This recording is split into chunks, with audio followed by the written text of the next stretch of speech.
Welcome to Two Guys Talking About. I'm Kevin. I'm Bill. And we appreciate you being here. Today, we're talking about advice I would give my younger self. Yes. And this is prompted by, there have been, obviously, as we're now in summer, but springtime, kids getting out of high school, going into college, graduating college, going into the real world.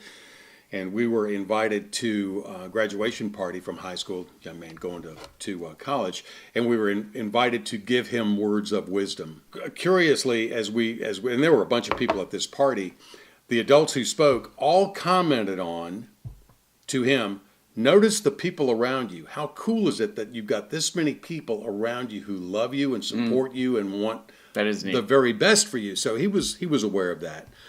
I've given a good amount of thought to advice I would give my younger self, and it's basically advice that I currently give myself on a daily basis. That is part of the point. As we get older, we go, and it's always that. What is the phrase about hindsight is better than? Well, hindsight is 20/20.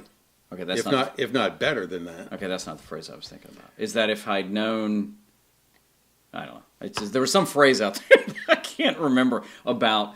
It's about, perspective, looking back, and, I collect quotes and I can't think of it. But, it's easier to look back and reflect on, if I'd known that, if I'd done that or whatever. Sometimes it leads to regrets. And then sometimes it's like, ooh, glad I didn't do that. Yeah, exactly.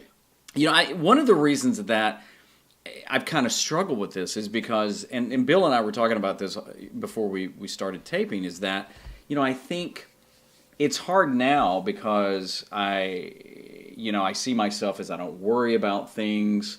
Not that I don't ever not worry, but, right. I'm pretty happy-go-lucky and things. And so it's hard for me to project that, was I that way younger?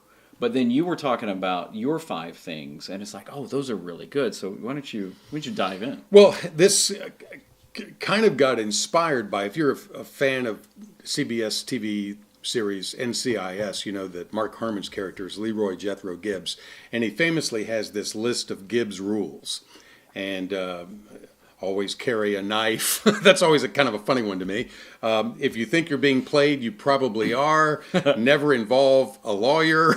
But it's all these rules, And so I thought I wanted to come up with some rules for myself and to pass along to my loved ones or friends if they ask for advice. What I tell them, and I had 3, and I have now recently increased that to 5. So. You want my 5 rules? But I have a question. So what's the difference between rules to live by and things I should have told my younger self? Well, I think... Or are they the same thing? I think they're the same thing. Okay. Here's a rule, here's a way to live, here's a way to think about something, or Sure. a way to act. So my rule number 1 is to adopt an attitude of gratitude every day. Love it. Begin your day with an attitude of gratitude. You woke up, I woke up, I opened my eyes, everything's working. Attitude of gratitude. There is always something for which to be thankful. Always. Well, we're miracles. Every one of us. Every one of us. The And fact you're that a we're miracle. here. Yeah. So that's a great one. Okay, so number 2 I got from the book The 4 Agreements. I can't remember the name of the guy who wrote it, and it's a foreign name, Hispanic name. I don't remember it. Famous book, though, The 4 Agreements. And it is take nothing personally. Oh. Even though it may be meant personally as an insult or whatever, do not take it personally. It really says more about the person saying it than it does about you. And that can be hard sometimes. Oh, that's hard. These are simple. These are not easy. Yeah. There's a difference. Yeah. Simple advice and then easy advice. But these are all simple, but they're not easy. Number 3, and this is really, really hard. Again, simple but difficult. Stay in the present moment. Yeah. Yep. If you start reflecting on stuff in the past that you messed up or whatever, it's going to depress you. If you start thinking about the future and what's going to happen, you're going to get anxious and scared. If you can stay in the present, and this is hard, but it takes practice, but you can do it. If you stay in the present, you may have goals in the future, and that's in a way thinking about the future, but all you can do is what you do today to drive that. Why I think that's powerful, because I think it's too easy just to constantly think about one day, and we miss just the blessings of today, and the opportunities we have, and I think that was powerful. And same thing with the past. It's done. There is absolutely nothing you're going to go back and change about the past. Then the best you can do with that is if you need to make amends for something, you need to apologize for something, or know that you messed up and you can do better. That's how but you cannot change the past. Yeah. You can improve on the past perhaps, but you can't change it. Number 4 that I've come up with recently, mind my own business. Which is ironic. That's not telling you to, if you ask me a question, how was your weekend? Mind your own business. It means for me to mind my own business. Okay. Not to worry about, why is he doing that? Why didn't he get a job over here? Why is he doing that? Why is she doing it? Why is she wearing that? What is it like? It's none of my business. Have you ever had somebody in your life, or are you one of these people where you're constantly worrying about the other person? Well, why would they do that? And it's like, I don't know.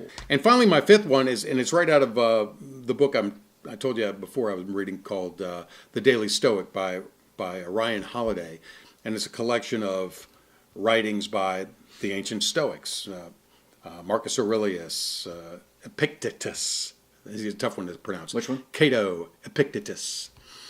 This is one. Become indifferent about things that make no difference. Ooh. That's almost the none of my business thing. But but when you argue about stuff that just it doesn't matter, or you're so latched onto something that really doesn't affect your life in the least. If you can let go of that stuff, it's just freeing. It's just. Can you imagine the difference that would make on social media if, because I'll be honest, I'll see posts pop up and it's like, oh, and I'm like, what does it really matter?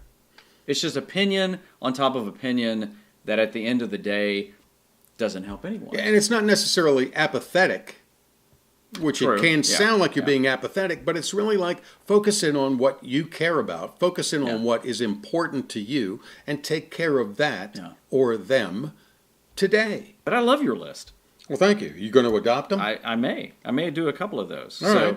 Those are good. We would love to hear what your advice would be that you would tell your younger self, because we know you've got some advice, and I think everybody would benefit from hearing it. Yeah, and we say younger self. Maybe it is, though, your child or niece and nephew, your grandchild might be the case. What is your best life advice? Absolutely. That's it. So thanks for listening or watching. I'm Kevin. I'm Bill.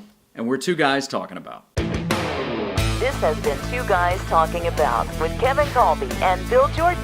If you have an idea or comment, or you're interested in sponsoring the show, connect and find out more at twoguystalkingabout.com.